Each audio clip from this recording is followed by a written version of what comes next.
Well, it finally happened. The book includes basically the same game twice.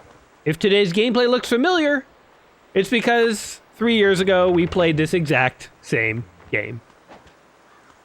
Yeah.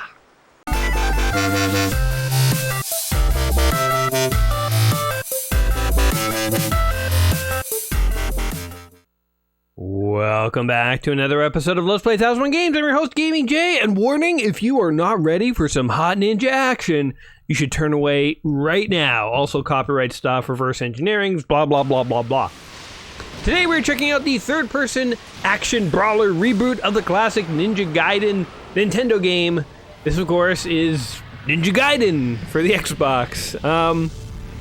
This game apparently, to give you a bit of background on it, this game apparently did very well in North America, but did very poorly in Japan, which is odd. You'd think the Japanese culture, having originated the concept of ninjas, would think ninjas were cool. Although, I mean, you know, the ninjas that we see in this are certainly nothing like the true ninjas of old Japan. It's like an American bastardization of the concept of ninjas. Maybe they're highly offended. Who knows? Anyway, this game sold about 350,000 units, I think, when it came out in North America, which is considered good. And sure, okay, if it's good, it's good. But when I was reading up on this game and I read that, I was like, huh, that doesn't actually seem like a ton of games in the grand scheme of things. And I know that, like, as video games have gone on and on, there's more competition. Like, what defines a success has gotten smaller and smaller. Like, back in the day, like, Mario Brothers 1 sold like 100 million copies or whatever it was. It was some insane number. But of course, with more consoles and more companies comes more competition, and then it eventually becomes a thing of, like, you sell 350,000 units, and that's like a huge success. So it's interesting just to see, like, you know, how many units a game has sold, and look at the successful games of each era and, like, how well they've done. I don't know. It has nothing to do with ninjas. I'm just saying it's kind of interesting. Now, one thing, before we actually really get into this game, one thing you might be wondering is, wait, didn't we play this game already? But no, you'd be mistaken. We actually played a game called Ninja Gaiden Black, which came out a year after Ninja Gaiden here, so it's a different game. Ninja Gaiden Black is Ninja Gaiden reworked a little bit, and with the DLCs for Ninja Gaiden integrated in. So yeah, the book apparently liked Ninja Gaiden so much, it decided to include the reworked remaster, Ninja Gaiden Black, as well. We're going to be talking about that a little later, about whether we think that was the right decision by the book. Spoilers, I don't think it was. But for now, we do as the book commands, and it commands us to play this game before it kills us, and so that's what we're going to do. The Master Ninja Tournament. Apparently this was something that happened in 2004 where Microsoft and Tecmo put on a competition and people could play online and try and get high scores and stuff, and a Master Ninja was mentioned. I don't know what would happen if we select this these days. You must select your country of residence. I'm not giving you that information. Also, my Xbox is not hooked up to the internet, so it's probably futile. Anyway, let's just go ahead and hop into a new game here. We'll play on normal.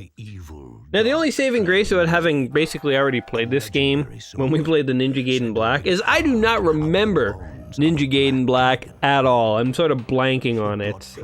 I have said many times that I've learned much throughout this quest of playing 1001 games, but one thing I've definitely learned is that if you play, you know, 2 or 3 new games every single week for years, you will eventually develop what I call gaming amnesia, where you literally can't remember what games you played a week ago, let alone two weeks ago, let alone, you know, 4 years ago. So I know I played Ninja Gaiden Black, it's on my channel, I remember the title, and I remember jumping around the third person fighting ninjas in a dojo. That's about all I remember. And since we're not really paying attention to the story here, we're not really going to get that much of a refresher today. In fact, I can't even skip this. It's one of those good old unskippable cutscenes. So maybe I'll just edit this out and we can get right to business here. This sword, which is said to have been used by ancient warriors to slay the black dragons, is now handed down from generation to generation. You know, they're going on and on about this sword, by the way. I know I said I'd cut right to the action, but I lied. They're going on and on about this sword, ninja clans fighting dragons. They're trying to show Ryu being a badass. What does it matter in the end? I mean, just think about the original... Oh, we even get paragraphs to read. Think about the original NES Ninja Gaiden. By the way, is it Ninja Gaiden or Ninja Gaiden? I have no idea. You correct me if I'm wrong in the comments. I won't take offense. But... In the original Ninja Gaiden, you slide the NES cartridge into the system, you turn the power on. There's a start screen where you have to press, title screen where you have to press start, and then you are playing the game. You know, what happened to video games? I'm in a bit of a mood, as you can tell here today, guys. But what happened to video games? Why does every video game have like a 5-minute intro cutscene? Why does every video game want to be a movie? Why can't some games just be games again? I don't know. I'm old. I'm crotchety today. You know, all right. This loading screen's actually going on for quite a while, so let me cut past this for you guys too. And now we get more of a chapter intro, Into the Mountains of the Autumn Ninja. All right, we are, oh my God. This, I swear to God, this is precisely what I remember from Ninja Gaiden Black. I remember starting off in this like waterfall area. Oh my God, we're playing the same game twice.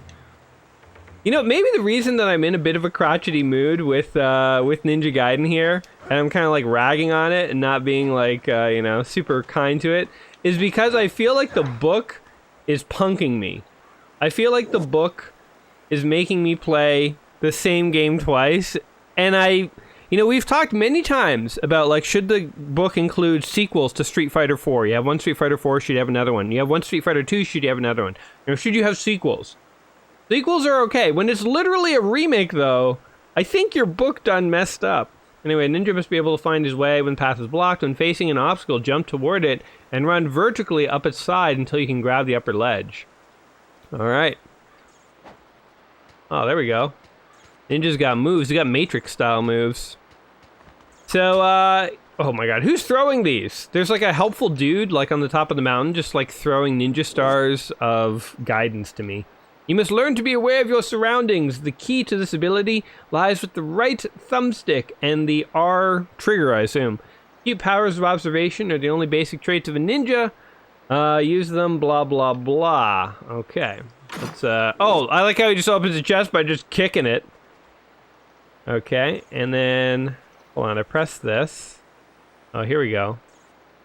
Okay, so what is this doing for me? Allowing me to look. It's all rock. Like, can you see anything? It's just literally all... I can't even tell perspective or distance. Whatever, I'm just gonna jump. Okay, I made it. We did it, guys. Interact. The door to the sacred altar used to worship local deities. You know, like the local gods. You know, the local ones. They play in bars around here. You know, they help out the town on the weekends and stuff. There doesn't seem to be any way to open it. These are the gods who have not gone on to international fame and success. These are just sort of, you know, like your local deities. Okay, so already we are stuck. I definitely remember this happening with Ninja Gaiden Black, is like getting, oh God, running around on the walls, getting stuck like that. So hold on, there's a way to get in there. You know what's hilarious? If I can't find out the way, I'm going to literally go to YouTube, look up my Ninja Gaiden Black playthrough, and look at how I got into that door last time. Like, that is literally what I'm gonna do if I can't figure this out. How sad is that? Okay, the door can't be open, but can we do that? No? Interesting. Okay, what do they want us to do here? It's funny, I'm like, I don't want to cheat and go look up my gameplay, but it was my gameplay. Technically, I've played this game already before. Okay, so if you are making a book called 1001 Video Games You Must Play Before You Die, here are some rules. You know, we've given the book a lot of leeway over the years, and I think rightfully so. I think writing a book of 1001 Video Games You Must Play Before You Die is probably a little challenging. And I will tell you, the book was not all written by one guy. There were multiple contributors. So I looked up the entries to Ninja Gaiden and Ninja Gaiden Black. They are by different people. So it may be the case. It may be the case that the guy who included Ninja Gaiden Black here, or Ninja Gaiden. I even forget which one I'm playing here. But it may be the case that the guy who included Ninja Gaiden here didn't realize somebody else had included Ninja Gaiden Black, and if he had, he wouldn't have included it. That falls to the editor of the book to make sure you have consistency and you don't do things like this. And I cannot figure out how to get into this stupid door. Okay, I'm literally gonna go watch my YouTube video right now. All right, Ninja Gaiden Black Gaming J, show me how to get past the double secret ninja. The opening area here. Like, honestly, I know you guys came here to watch me play, but I am legit wondering, like, how similar Ninja Gaiden Black is to the game like we were just playing. Like, even the intros look identical here. Oh, the main menu looks different. Okay. So they talk about the Dark Dragon Blade, just like before. It's the same intro cutscene. Even. Look, that's the same intro cutscene. Are you joking me? I mean, the funny thing is, I have no quarrel with the developers of this game. I'm like, sure, release a remastered version of your game. That's fine. Why is it in the 1001 book twice? Okay, this looks very familiar. We were just here. He has enough ninja sense. My ninja training. All right, let's see. You guys get to hear my the old Gaming J talking really fast. This is episode 295. So this was my third year, I guess. Oh, you can throw ninja stars. Thank you, Gaming J, for showing me that. Okay, let's jump ahead a bit. All right, here we go. This looks like the door that I couldn't get through. You know what's funny? I bet back when I played this, I had to look up a video on how to even open that door. I think there is one way we can open it, but I guess we're not thinking outside the ninja box. Oh, whoops. Like, I think I'm gonna get lost here for a while and then have to look something up. Second one that was like trying to tell me how to like do ninja. So here, let's watch and be astounded at my puzzle solving abilities. Wait, how did I get to this part? Where am I? Okay, hold on. Oh, there's something. Oh, there's something we can climb up over there. Okay, hold on. Let me rewind this just a little bit more. Laser bolts at me. Okay, so I'm around here. I'm confused. And somewhere around here, I figure it out. Oh, look, there's a ledge over there. Oh, there's ledges over there. Oh, I see. Okay, so how do we get over there? Like, I could literally just watch this playthrough. I don't even have to play the game today. I can just... Oh, yeah. Okay, okay, so that's... You kind of get up somewhere over there. All right, let's go back to the Xbox game. Let's, I guess, actually play the game today, although we're playing the same game twice. What am I doing with my life, guys? Hey, how do I throw ninja stars? How did I figure that out last time? Oh, there it is. The B button. Pretty cool. All right, somewhere around here... we need to get up. So hold on. Like right up there. That looks like it. Let's see if we can, can't. Ah, shite. I feel like the controls for this are probably precise once you kind of get used to it, but like when you're not used to it, it's easy to be really bad at it. It's like a rat here. See that rat on the ledge? It's disgusting. All right. Ah, there we go. All right. Puzzle solved. Thank you. Can we, like, slice our way through this?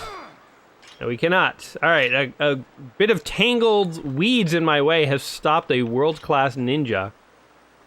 Like Ninja Gaiden here. I guess his name is Ryu. Oh, he didn't want to climb up there. Okay. Hold on. Climb up!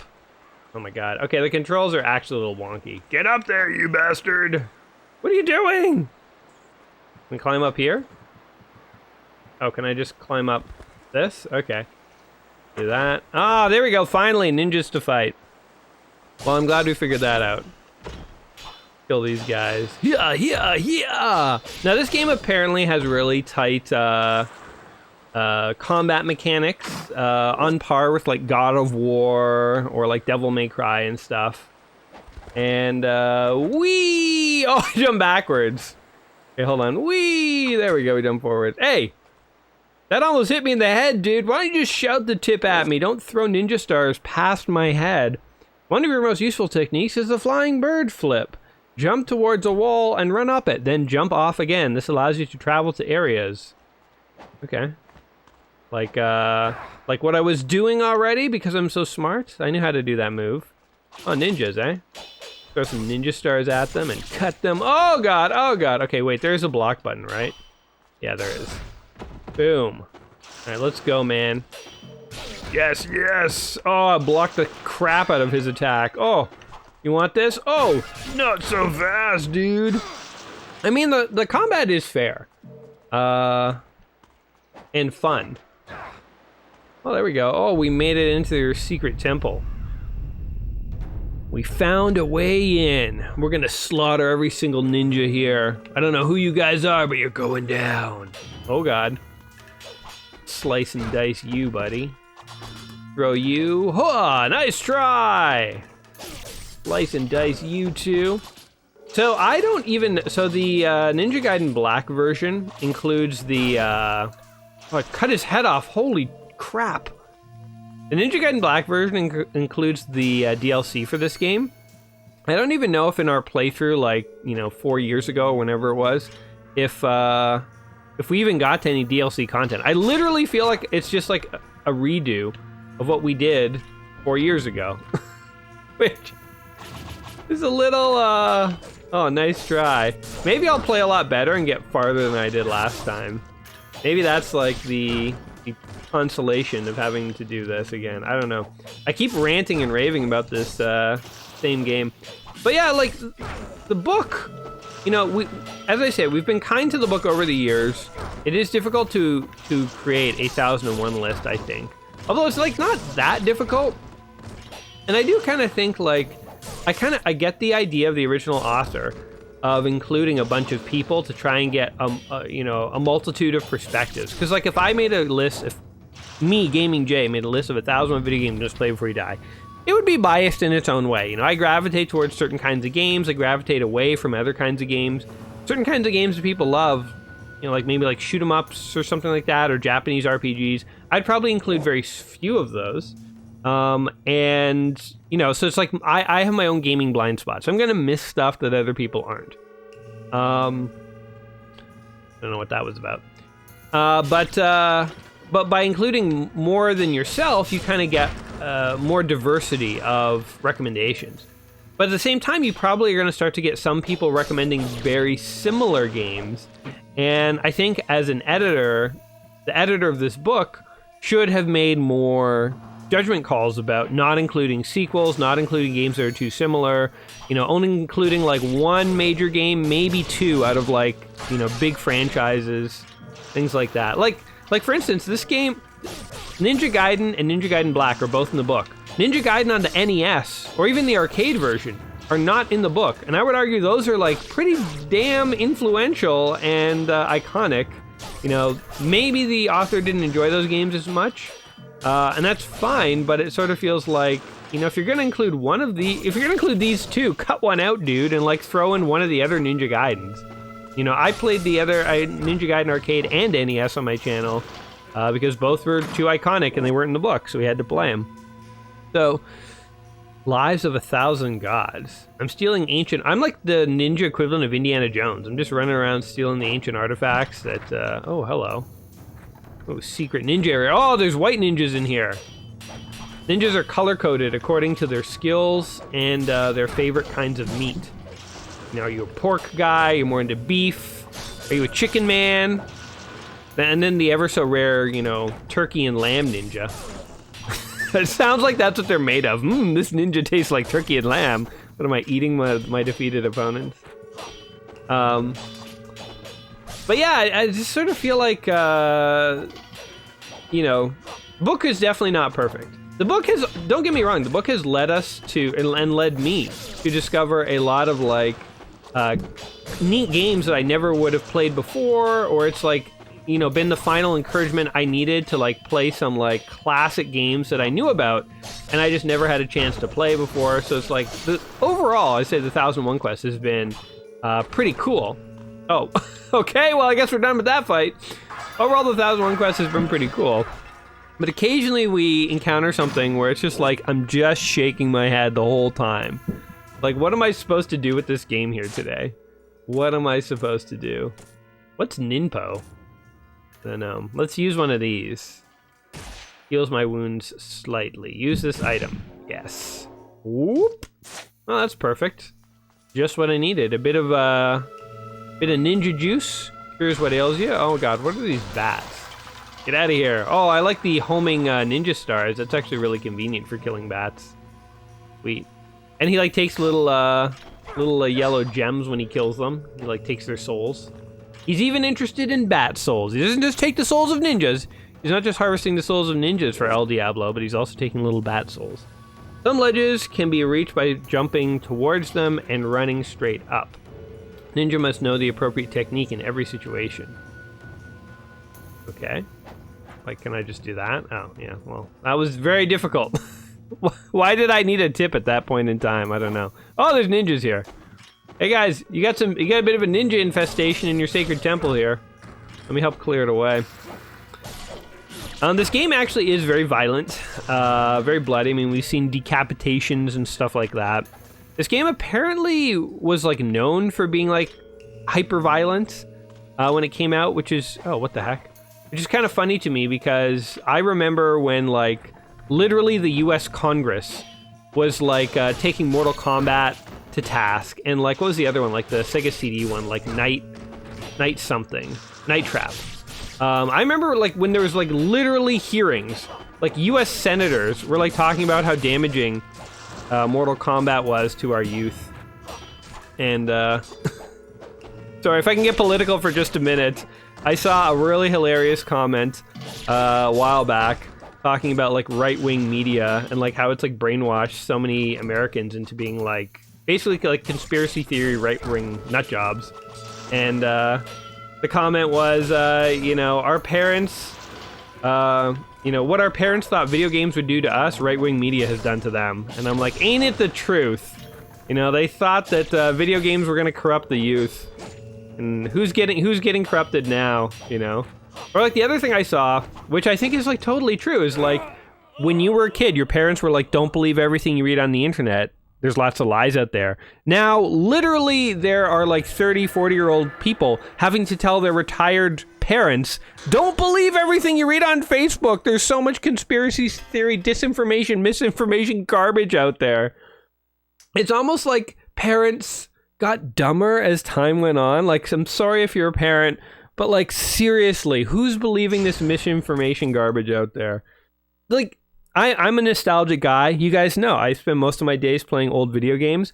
I almost yearn for an era when like web crawler was the search engine of the time. And if you weren't technically savvy, you couldn't get on the internet, because it does kind of seem like the more people's aunts and uncles and parents got on the internet, the worse and more scummy a place the internet has become in general. Just full of misinformation and garbage.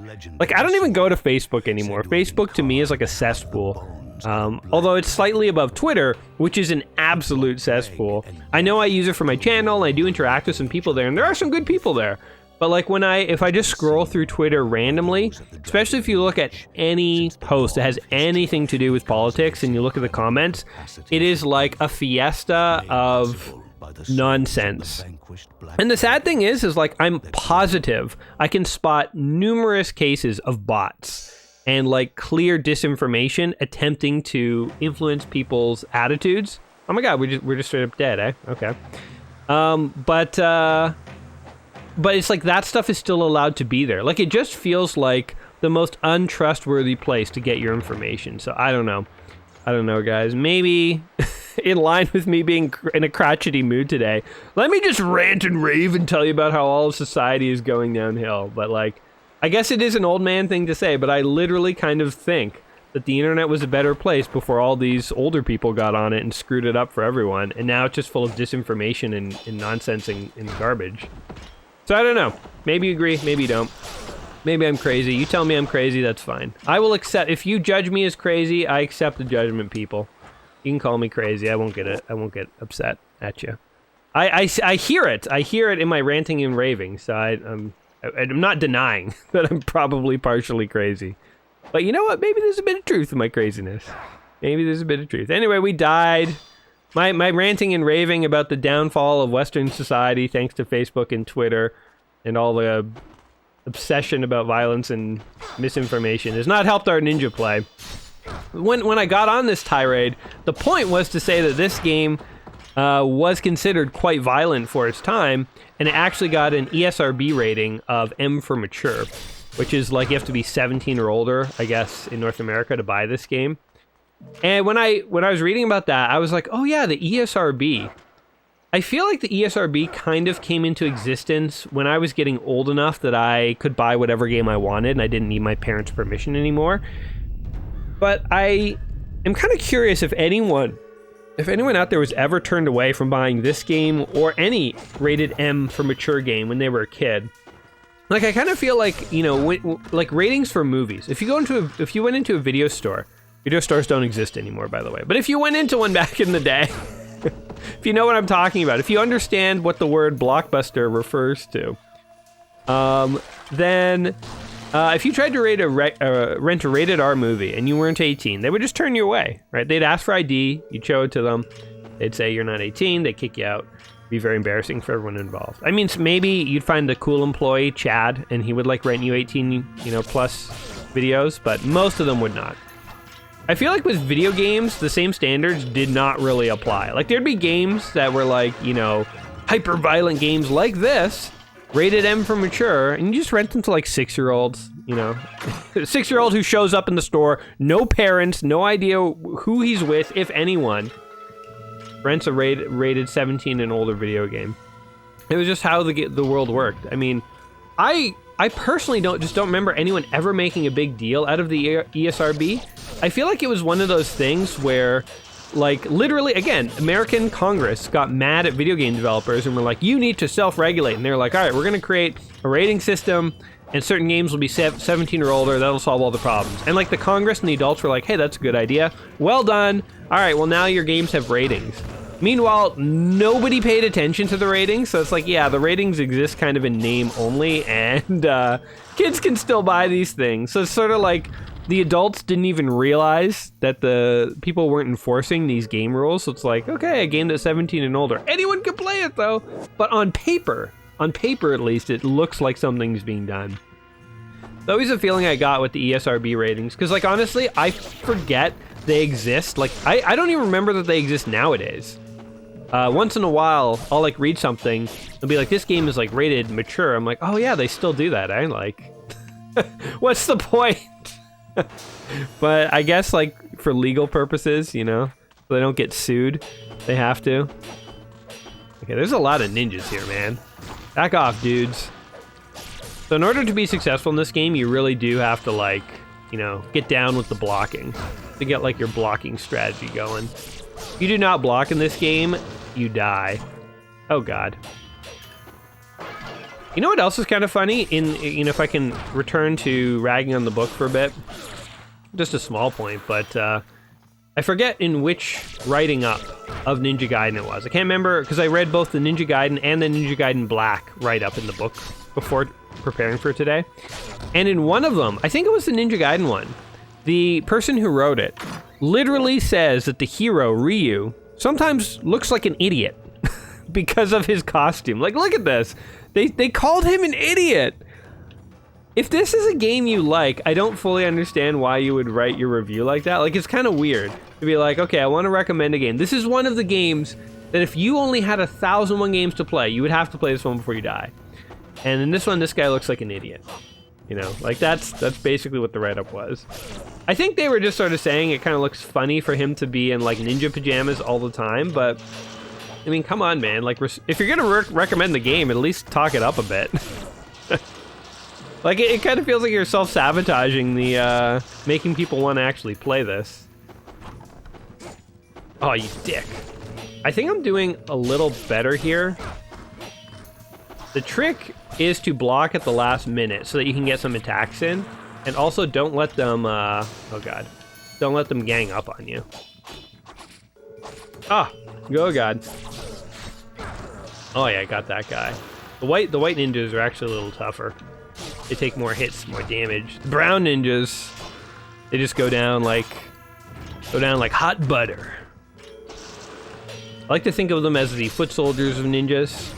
Foot soldiers, I spent many a video game in my youth beating up foot soldiers. Oh, right. I forgot about this. Underground storehouses. Oh, and bats. Get out of here, bats. Okay, hold on. There was a chest or something over here. Legend of Zelda style vases that we can just smash through. Great Spirit Elixir. Let's go ahead and use some health because I don't want to die again. There we go. All right. And I think... Oh, get out of here. Ooh, another chest. I think I missed this one before. Fangs of the Samurai. Wait, what are these things? Part ceremonial suit of armor. The sharp fangs are made of ivory. Okay, can we use them or anything, I guess? Guess not. Okay, and then back out here. Okay, and then yeah. That guy gives me a tip, and then we just kind of run up around here. Oh yeah, and there's a couple of brown ninjas. You suck, ninja. I gave you plenty of opportunities to attack. You wasted them. Trying to intimidate me with your captain's role. Okay. Oh, and a chest. Did we miss this one too? Yeah, we definitely did. What is the Talisman of Rebirth? Oh, it's an extra life. Sweet. Secret ancient Japanese extra life. Okay, let's just run through here. Oh, get out of here. I don't want to fight you guys. I don't want to fight you guys. He doesn't want to follow me through the wall. All right, that's good. Good enough for me. Oh, God. Oh, God. Oh, God. Oh, God. Die, white ninjas. What do those yellow things actually do, I wonder? Give me a bit of health. No, I don't even know what it does. It helps my score or something like that. Who knows? Here's another fun fact about this game. Apparently it's a prequel to the NES game, which is kind of weird to think about. I mean, not that weird. I mean, whatever, it's a prequel. The story just takes place for the NES game, but it is always kind of interesting to play more advanced video games that technically take place before less advanced ones. Sort of like in the inner world of Ryu, he was like doing all these advanced moves, and then like a couple years later, when the NES game takes place, it's like he got really basic, and like the world suddenly went 8-bit on him in 2D. Like the message engraved on the tablet: the sacred underground path records all that occurs. We've now forgotten who lives on the surface of the earth. Oh, I can actually save my game. Will do. No. Oh, that was super fast save. Okay, the game is saved. So here's my thinking. Oh, God. Not to die here. Oh, you bastards. Well, now that I have a save game, it kind of doesn't matter if I die. Plus, I have that, like, ancient ninja extra life. So there was something over this way, wasn't there? Like, I think there was... where am I going here? There's a statue that was holding a key. I'm totally lost. Oh, here we go. Okay, this thing. You insert the fangs of the samurai. Oh, the key of courage. Okay, but I took a lot of damage to do that. So should we reload? I guess we'll just use an elixir. Why not? Alright, and then we'll try not to take any more damage here. Run before ninjas spawn. Oh, God. Nice try, ninjas. Nice try. They're like, oh, man, he went in a hole. Forget it. We lost him. They're just too lazy to leave the room. We are only trained to fight in this specific room. We cannot fight in other places. All right, we're at a boss fight, people. Did I beat this guy last time? Oh, it's just one guy. Oh, it's two guys. Boom. Ah, shit. Go down. Oh my God, they're everywhere. Hey, can we run away from this? See ya! I'm using the ninja art of flee. The courageous ninja art of fleeing. Actually, I sort of have them in a, what do you call it? Choke point here. Seems like only one or two can get up here at a time. Because the other guys are trying to attack me from like different perspectives. Oh, God. I should use my elixir. I was trying to save it. But no, we should use it. Nice try, ninja scum. I'm also a ninja, but I am not scum. Who is your guys' favorite Ninja Turtle?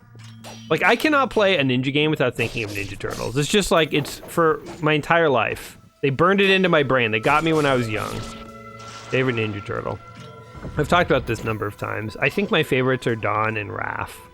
Don's smart, Raph is wise. But honestly, Leo has the best weapon. Double swords, that's, you know.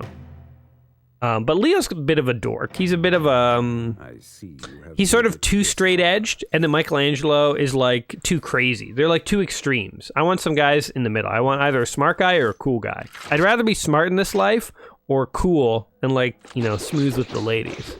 One of those. I don't want to be the too straight-edged or too goofy guy. I'm probably the too goofy guy, though. Are we kidding? All right, this boss. Did I beat him last time? I have a feeling the answer is no. Ow, ow. Oh, okay, I tried to block that. Boom. Oh, God. Get him, get him. Oh, God. Okay, yeah, I don't think I beat this guy. I don't think I've done a single point of damage to him. This is ridiculous. Oh, I don't even know what button to press there. Okay. Okay. I don't even know where the guy is. The camera angle is like so bad. Okay, he killed me. Oh, Secret Agent Ninja Scroll! Bring me back to life! Kill you! Oh, God, get off of me, dude. That hold of his is like pretty cheap. Oh my God. I'm definitely dead. I'll try this guy one more time, but then I kind of feel like, especially since we've already played this game, that we've seen enough.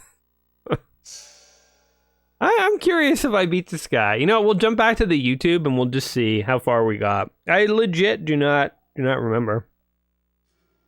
All right, as we are preparing for one more shot here, I want to pose one more question to you guys, and it stems from everything we've talked about here today, about how the book basically included the same game twice, and you know, as forgiving as I am of the book, sometimes I feel like legit I'm calling the book out on this one. This was a hardcore mistake. This should not be in the book. You've got Ninja Gaiden Black.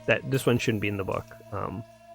But one other aspect of the book, and we talked about this too, but the book skews heavily towards games that came out in the year 2000 and beyond. Like about half of the games in the book are from the year 2000 and beyond. So it does include some games from the 80s and 90s, but it's missing a lot of what I would consider classics, and it has almost no games from the 70s. It has just a few.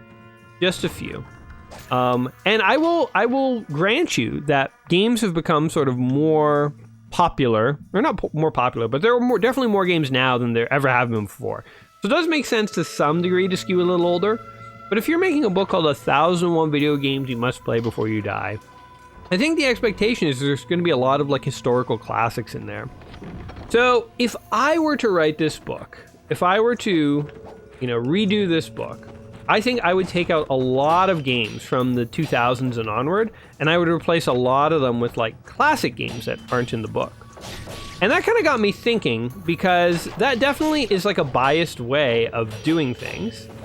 It's not necessarily the case that if you are making this 1001 book, you are going to want to include tons of like Nintendo and Super Nintendo and DOS and Commodore 64 games and stuff.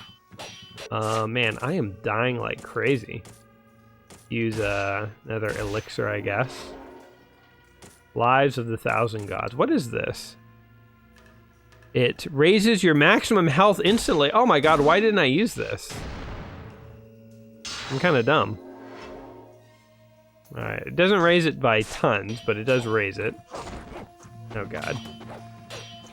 Okay, I gotta get to the boss with some semblance of health here. Can you white ninjas just back off? Why are the white ninjas always the meanest? Boink. Okay, we'll kill this guy. But yeah, so I was kind of thinking like, in terms of what my range would be, in terms of the eras where I would put the most entries if I were to make a 1001 book, I would probably start in the 80s. I would definitely have more books or more games from the 70s than the book has, but admittedly, like, you know, I was born in the 80s, and it's like, for me, gaming really took off with the NES. I didn't really play, you know, I was interested in Atari and stuff as a kid. I thought it was cool, but it's like, I didn't become obsessed with gaming till the NES and DOS and stuff like that. So for me, probably sort of, maybe even say mid 80s to 90s, a little bit of early 2000 at my max end. I would throw a few modern games in, of course. I wouldn't totally neglect anything after the early 2000s. But I think if you looked at my 1001 book, it would be heavily 80s and 90s skewed compared to the book that is actually out there. And so it kind of got me interested to wonder what your guys' ranges are, because I know for a fact that like there are a handful of like PS1 games that I consider classic. There aren't that many PS2 games that I personally, in my own mind, think of as like classic retro games. Because for me, the PS1 might be the last retro system, in my opinion. I know that people have different definitions of retro, so it's different for everyone. But I think the trick is to wait till he rushes you and then slice him. We're gonna give that a try. Okay, but you don't want to let him grab you. Then you like slice and dice him. Come on, buddy. Slice. Okay, this could actually work.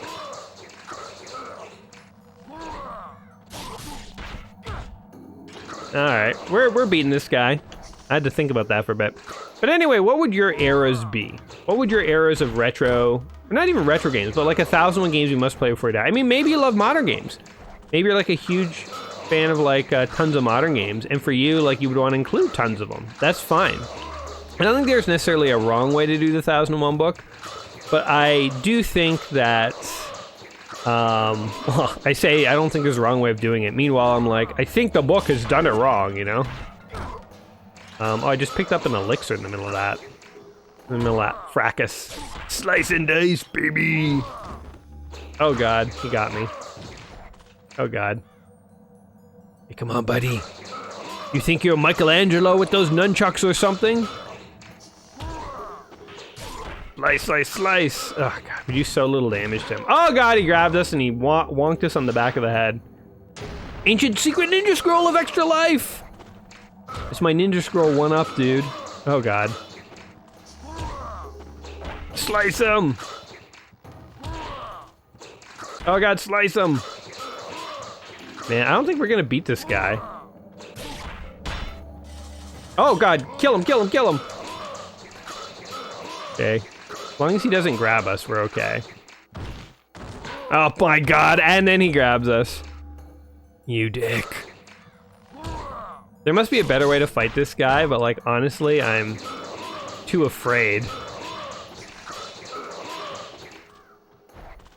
Charge me, dude! Oh, you son of a bitch! I don't know how to like stop him from grabbing you. Oh, we're about to die. Let's use this. Back, back, back, back. Here we go. Oh, we got him low. We got him low. Something's happening. Okay, that was like a more elaborate fight than we were actually doing. Is he gonna surrender? Oh my god, we earned his ninja respect. Oh my god, and the ninja lady showed up. She's like ninja anime lady. She's like even got like pink or purple hair. Alright, they're talking about stuff. We'll let this play out, but honestly, I think we've played enough Ninja Gaiden for this channel. I mean, we've replayed the game twice. Anyway, yeah, so my final question for you guys was, what is your ideal retro, or not even retro, your ideal gaming range? Like, where would you want to include the most entries from a 1001 book? Again, for me, I'm kind of 80s to 90s, maybe early 2000s. I probably wouldn't include anything more than like the games that I've enjoyed the absolute most after the early 2000s. And there are a number of them. I mean, especially in recent times, there are a number of great indie games like Shovel Knight and stuff like that. So it's not like my book would have no modern games, but definitely one of the things that does stand out to me. Maybe it's just me, but I feel like the 1001 book really neglected the 80s and 90s and had an obsession, I would say, with including games from the later 2000s and sequels of those games. You know, Street Fighter 4. How many Street Fighter 4s do we need? Ninja Gaiden. Do we need Ninja Gaiden Black? You know, guess what? We have Ninja Gaiden 2 to still look forward to on this channel. Yes, the sequel to this game, or I should say these games, because Ninja Gaiden Black are the same game. The sequel to these games is also in the book, so we're going to get to play some more. I'll save that for a couple of years down the line for when we've forgotten about this game. But yeah, I don't know. It seems like the cardinal sin, the biggest failing of the book, I would say. And I know I've been sort of ragging on the book, been a little complainy today, but I think just literally the fact that I just played the same game twice has sort of it started me off in a mood where I'm like, are you joking me? You know, are you joking me? Anyway, what do you guys think? Am I being way too harsh? Am I being like a big old crybaby about it? Do you guys agree with me? Let me know your thoughts and comments down in the comments below. There's really no reason to comment on whether you like this game or not, because you probably did that on the Ninja Gaiden Black video that we did 4 years ago. But hey, if you want to like remind me of your thoughts on Ninja Gaiden here, feel free to. But yeah, I hope that whatever you guys think of the game here today, I hope it was enjoyable and entertaining. I hope my old man ramblings, gave you a chuckle. Maybe you agree with some of the things I was saying. Maybe you disagree. You know, we don't have to agree on everything. If you disagree, feel free to let me know in the comments. Just be civil about it, and let's talk it out, guys. Let's hash out our problems together. Figure it out. But I would be interested to hear what you guys think about some of the things I've talked about here today, and of course this game, and really the book, because I think today's episode was more about the book than the game, because we kind of said everything we had to say about this game last time. So now it's really a question of what was the book thinking, and what were they thinking? Who knows? Anyway, until next time, my friends, I am lost here in the Ninja Hills, so I'm just going to call it. You all take care of yourselves, and hopefully, when I see you again, we'll be playing a new game, a game that we have not played yet before. And I look forward to that. Until then, my friends, you all take care of yourselves, and peace.